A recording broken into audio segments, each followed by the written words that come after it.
Hello students, आज मैं आपको पढ़ाऊंगी इनिशिएटिव फॉर अनऑर्गेनाइज सेक्टर। देखिए, अनएम्प्लॉयमेंट के बारे में मैंने इससे पहले आपको बताया था कि अनएम्प्लॉयमेंट के क्या टाइप्स होते हैं, क्या डेफिनेशन होती है और लेबर किस टाइप की होती है। तो ये पावर्टी नाम का चैप्टर हमारा इकोनॉमिक्स में चल रहा है। इकोनॉमिक्स में चैप्टर 2। इससे पहले मैं आपको माइक्रो इकोनॉमिक्स और इकोनॉमिक्स के बेसिक के बारे में बता चुकी हूँ फर्स्ट चैप्टर में। प्लेलिस्ट है इसमें, और इसके अलावा आप मेरी पिछली वीडियोस को देखिएगा। अभी एक दो दिन का थोड़ा लेट हो रहा है, वरना मैं रेगुलर अप टू डेट रखूँगी इनको। डेली मैं आपको इसमें एक्सप्लेन करते हुए वीडियो बनाऊंगी। तो अभी देखिए, initiative for unorganised sector. Unorganised sector के लिए अगर इनिशिएट क्या क्या ले गए हैं, तो देखिए इसमें लिया गया है ई श्रम पोर्टल। ई श्रम portal ministry of labour and employment ने लॉन्च किया है ये पोर्टल। इसका ये एम है कि 38 करोड़ जो अनऑर्गेनाइज्ड वर्कर्स हैं उनका नेशनल डेटाबेस क्रिएट हो, ताकि जैसे कि कंस्ट्रक्शन लेबरर्स होते हैं, माइग्रेंट वर्कफोर्स होती है जो एक जगह से दूसरी जगह आती है, स्ट्रीट वेंडर्स होते हैं और डोमेस्टिक वर्कर्स होते हैं। तो इन सब का एक नेशनल डेटाबेस ई श्रम पोर्टल पर है। वर्कर्स को ई श्रम कार्ड इश्यू किए जाते हैं जिसमें 12 डिजिट का एक यूनिक नंबर होता है। और जो वर्कर ई श्रम पोर्टल पर रजिस्टर्ड होता है, तो अगर उसका एक्सीडेंट हो जाता है तो उसको 2 लाख रुपए उसकी डेथ पर, और या परमानेंट डिसेबिलिटी हो जाती है तो उनको 10 लाख रुपए ऑन पार्शियल डिसेबिलिटी पर उनको मिलते हैं। गवर्नमेंट जो होती है स्टेट में और यूनियन टेरिटरीज में, तो वो रजिस्टर्ड करती है अनऑर्गेनाइज्ड वर्कर्स का पूरी कंट्री में। आप समझ गए होंगे, अनऑर्गेनाइज सेक्टर वो होते हैं जहाँ पर एक निश्चित तनख्वाह नहीं होती वर्कर्स की, या उनके पास एक निश्चित वर्क नहीं होता फुल टाइम के लिए, तो ये अनऑर्गेनाइज्ड वर्कर होते हैं। तो एक ई श्रम पोर्टल बनाया गया है ministry of labour and employment के द्वारा। तो इसमें क्या फ़ायदा होगा कि अगर उनकी डेथ हो जाती है या परमानेंट डिसेबिलिटी हो जाती है तो वो उनको 2 लाख रुपए मिलेंगे। अगर वो एक्सीडेंट में उनको 2 लाख मिलेंगे, अगर डेथ या परमानेंट डिसेबिलिटी हो जाती है तो 10 लाख उनको मिलेंगे पार्शियल डिसेबिलिटी पर। इसके बाद देखिए, अटल पेंशन योजना है। अटल पेंशन योजना में क्या है कि ये जो स्कीम है ये लॉन्च की गई 2015 में, 2015 में। इसका एक यूनिक ऑब्जेक्टिव है। वो क्या है कि एक यूनिवर्सल सोशल सिक्योरिटी सिस्टम को क्रिएट करना सभी इंडियंस के लिए, स्पेशली पुअर के लिए, अंडर प्रिविलेज्ड के और वर्कर्स के लिए। कहाँ पे? अनऑर्गेनाइज सेक्टर में एक यूनिवर्सल सोशल सिक्योरिटी सिस्टम, यानी कि यूनिवर्सली सारे अनऑर्गेनाइज्ड वर्कर्स हैं वो सिक्योर रहें, सोशल सिक्योरिटी उनको मिले। किस तरीके से? ये देखिए, सबसे पहले एडमिनिस्टर्ड होते हैं pension fund regulatory and development authority PFRDA through national pension system. जो नेशनल पेंशन सिस्टम के थ्रू, तो PFRDA है ना, pension fund regulatory and development authority, वो इसको अटल पेंशन योजना को इसको आपका। और इसके बाद देखिए इसमें है क्या, इसमें कोई भी सिटीज़न है अगर इंडिया का, वो अटल पेंशन योजना स्कीम को ज्वाइन कर सकता है। जो एज होनी चाहिए इसको ज्वाइन करने के लिए सब्सक्राइबर की, वो 18 to 40 ईयर्स होनी चाहिए। और ये मिनिमम गारंटीड पेंशन प्रोवाइड करते हैं 1000 to rate 5000 on attaining 60 years of age. इसका क्या मतलब है? अगर कोई भी पर्सन 60 ईयर्स की या 60 साल की एज अटेन कर लेता है तो उसको 1000 से लेके 5000 तक पेंशन मिलती ही है।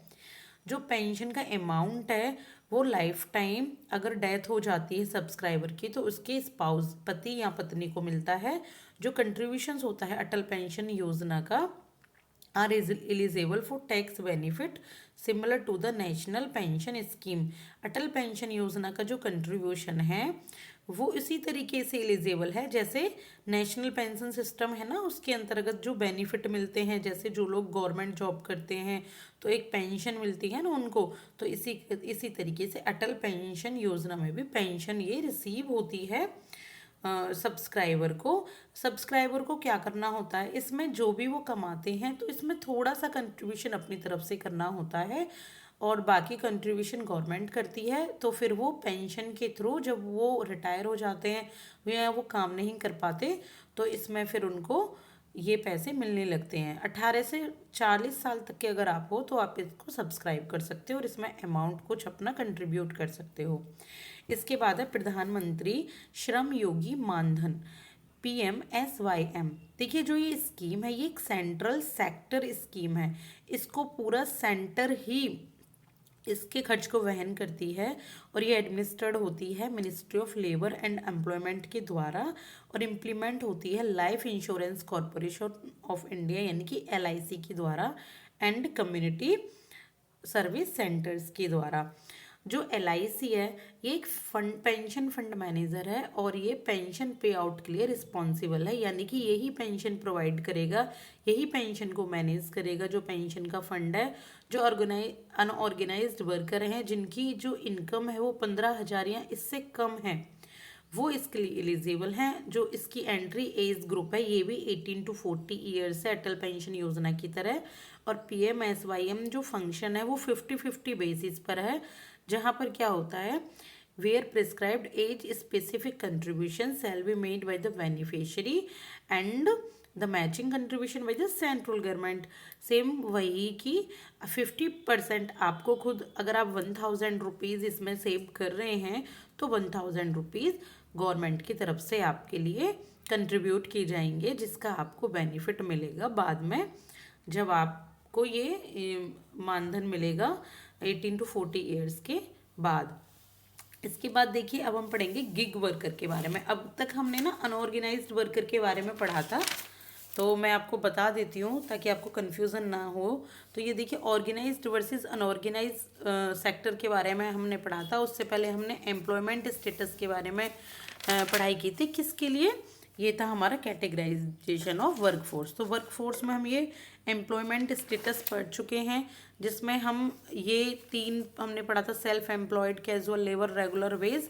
इसके बाद ऑर्गेनाइज्ड वर्सेस अनऑर्गेनाइज सेक्टर के बारे में अभी हमने पढ़ा है इससे पहले की वीडियो में, और हमने कुछ इनिशिएटिव पढ़े अनऑर्गेनाइज सेक्टर के लिए।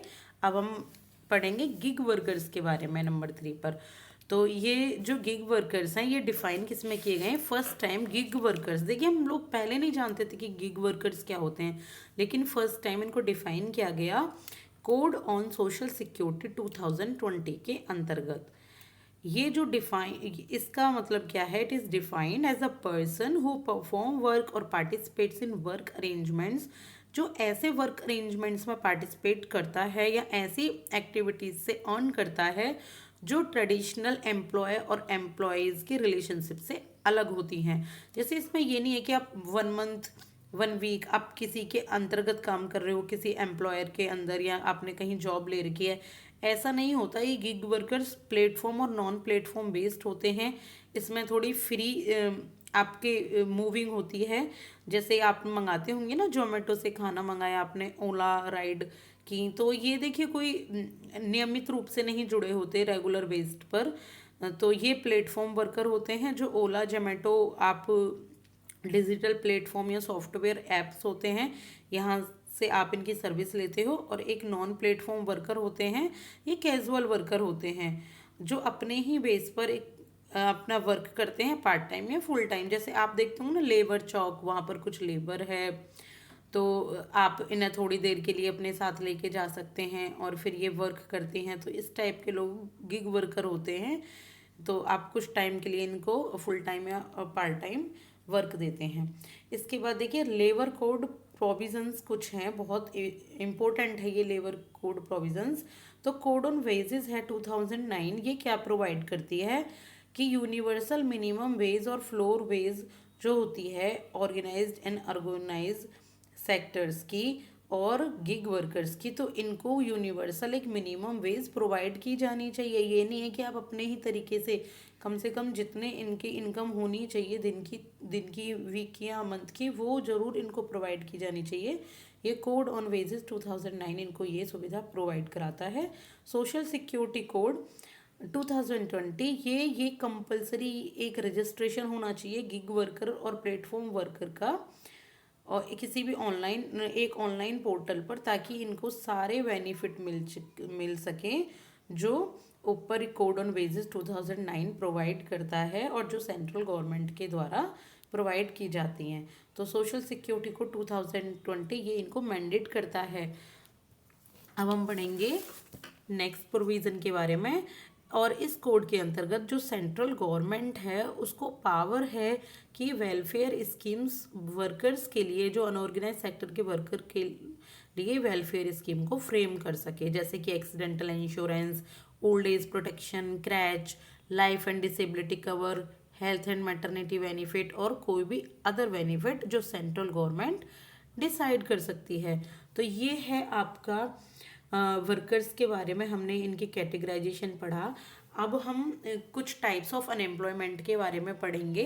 बहुत इम्पोर्टेंट है और बहुत ही आपके इंटरेस्ट भी आएगा आपको इन्हें पढ़ने में, लेकिन मैं इसको आपके नेक्स्ट वीडियो में अपलोड करती हूँ। Thank you so much. Please like and subscribe for more videos. Thank you.